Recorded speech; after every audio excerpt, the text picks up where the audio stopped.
कोल्हापूर शहरातील मानवी प्रभाव असलेल्या भागात दुर्मिळ पांढऱ्या खारुताईंचं निरीक्षण करून वन्यजीव अभ्यासकांनी जागतिक स्तरावर महत्त्वपूर्ण संशोधन केलंय। 12 एप्रिल 2025 रोजी सकाळी 7 वाजण्याच्या सुमारास पक्षी निरीक्षण करत असताना मयुरेश रामपुरे आणि देवेंद्र भोसले यांना पांढऱ्या रंगाची एक खारुताई दिसली।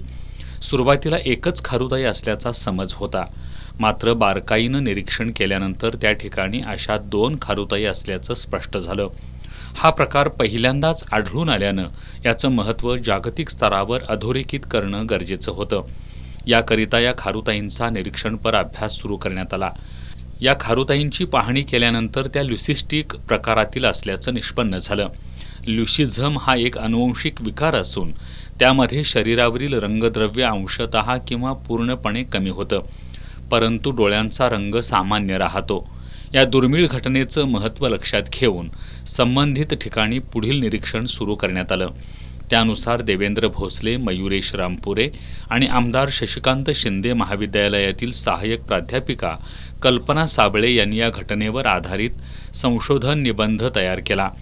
हा निबंध आंतरराष्ट्रीय मायदिका या जर्नलमध्ये प्रकाशित झाला असून त्याला वैज्ञानिक मान्यता मिळाली आहे। या संशोधनात कोल्हापूर शहरातील मानवी प्रभाव असलेल्या परिसरात 2 ल्युसिस्टिक सापडल्या। या खारुताईंच्या अंगावरील नेहमीच्या तपकिरी किंवा तांबूस रंगाऐवजी फिकट पांढरा करडा रंग दिसून आला। तसंच त्यांच्या पाठीवरील वैशिष्ट्यपूर्ण 3 पट्ट्यांचा अभाव आढळला। या अभ्यासात Chhatrapati wild life foundation, Sahyadri Shiledar Seva trust तसंच कोल्हापूर ॲमेच्युर फोटोग्राफर असोसिएशनचे आशुतोष सूर्यवंशी, विनायक आळवेकर, शिरीष रामपुरे, ओंकार काटकर आणि शुभम कोठावळे यांनी सहभाग घेतला।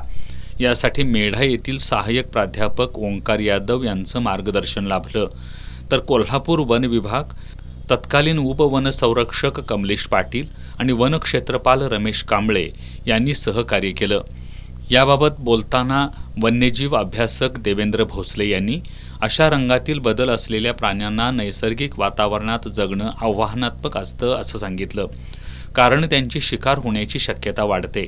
तरीही अशा घटनांची नोंद करणं अत्यंत महत्त्वाचं असून त्यातून जैवविविधता, अनुवांशिक विविधता आणि पर्यावरणीय बदलांविषयी महत्त्वपूर्ण माहिती मिळते। कोल्हापुरातील या दुर्मिळ निरीक्षणामुळे स्थानिक परिसंस्थेतील जैविक विविधतेबाबत नव्यानं प्रकाश पडला असून भविष्यात अशा घटनांच्या अधिक अभ्यासाची गरज अधोरेखित झाली आहे। तर कोल्हापूरसारख्या मानवी प्रभाव असलेल्या भागात ल्युसिस्टिक खारुताईंचं निरीक्षण करून त्याचं शास्त्रीय पद्धतीनं दस्तऐवजीकरण करणं ही अत्यंत कौतुकास्पद बाब आहे। देवेंद्र भोसले, मयुरेश रामपुरे आणि कल्पना साबळे यांच्या टीमनं केलेलं हे काम स्थानिक स्तरावरही उच्च दर्जाचं संशोधन होऊ शकतं, याचं उत्कृष्ट उदाहरण आहे। अशा दुर्मिळ घटनांची नोंद करून ती आंतरराष्ट्रीय स्तरावर प्रकाशित करणं ही मोठी उपलब्धी आहे।